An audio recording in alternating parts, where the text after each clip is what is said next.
देखिए नेक्स्ट जो टॉपिक हमारे पास है वो है कोरोजन। कोरोजन जो होता है बड़ा ही इंटरेस्टिंग टॉपिक है और आप अपने चारों तरफ इसको देखते भी हैं।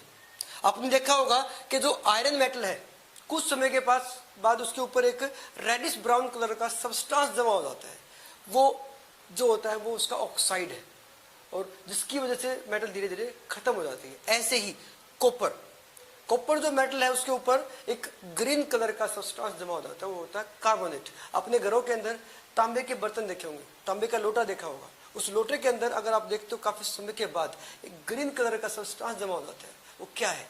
वो एक तरह का उसका कार्बोनेट है और उसको बोलते हैं कोरोजन। ऐसे ही जो चांदी है, सिल्वर, घरों में आपने देखी होगी, वो ब्लैक हो जाती है। एक आम आदमी को नहीं पता कि वो ब्लैक क्यों हो जाती है, लेकिन अगर आप साइंस पढ़ते हैं, आप केमिस्ट्री पढ़ते हैं, तो आप इसका आंसर दे सकते हैं कि भाई सिल्वर के ऊपर ब्लैक कलर का सल्फाइड जमा हो जाता है, मतलब उसके ऊपर कोरोजन हो जाता है, इसलिए वो क्या होगी? ब्लैक होगी। तो केमिस्ट्री को आप फील कर सकते हैं, आप देख सकते हैं। अब इस पूरे को अगर आप कंक्लूड करते हैं तो आप इसको बोलेंगे आप corrosion. In case of iron this is called a rusting. क्या बोलेंगे इसको?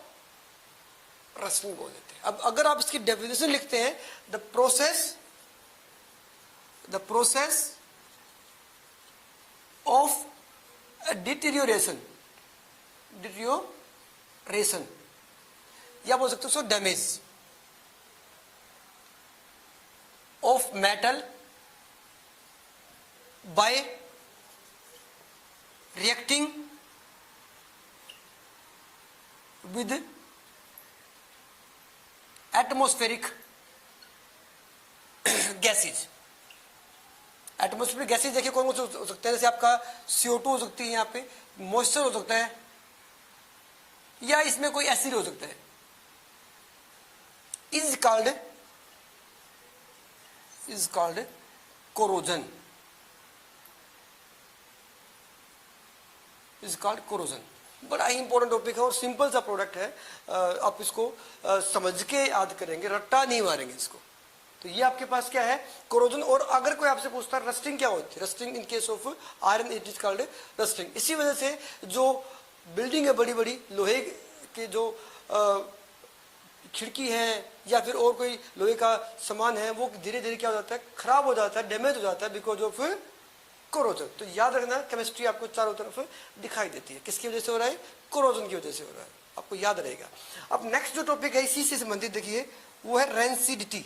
रेंसिडिटी ये भी इसी तरह का टॉपिक है, लेकिन ये मेटल से भी नहीं होता।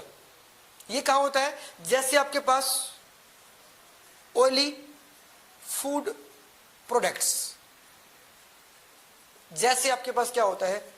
चिप्स है, कुरकुरे, ये जो फूड प्रोडक्ट्स होते हैं इसमें ऑयल होता है, तेल होता है। काफी सारे बच्चे इसको खाते हैं, लेकिन आपकी हेल्थ के लिए अच्छा नहीं है, मत खाया करो।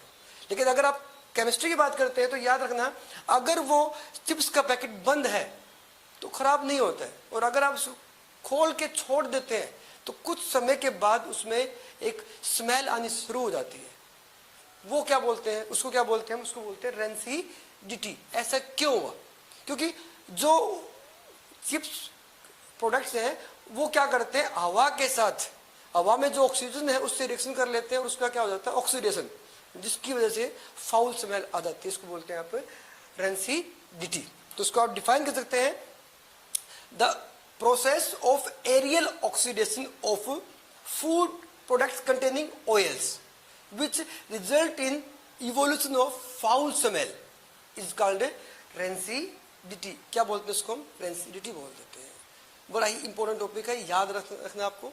अब क्वेश्चन उठता है कि इसको बचाएं कैसे? इसको बचाने के लिए क्या करते हैं?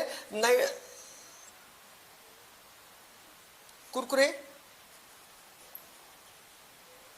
Packets are flush with N2 gas. ये बात बड़ी इंपॉर्टेंट है। उसमें क्या कर देते हैं? N2 गैस भर देते हैं। जब इसको पैक किया जाता है तो उसके अंदर N2 गैस भर देते हैं। N2 गैस इसलिए भरी जाती है कि N2 काफी लेस रिएक्टिव होती है, ये रिएक्शन नहीं करती है और इसलिए जो फूड प्रोडक्ट्स हैं उनको खराब होने से बचा लेती है। आपसे क्वेश्चन पूछा जाएगा why oily food products like chips are flushed with nitrogen gas, तो आप लिख देंगे इसमें to avoid it from rancidity.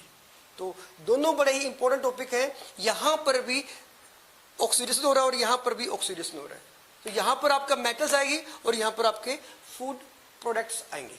तो आप इस बात को समझेंगे, आपके चारों तरफ केमिस्ट्री है, तो आपको रट्टा नहीं मारना है, आपको समझना है।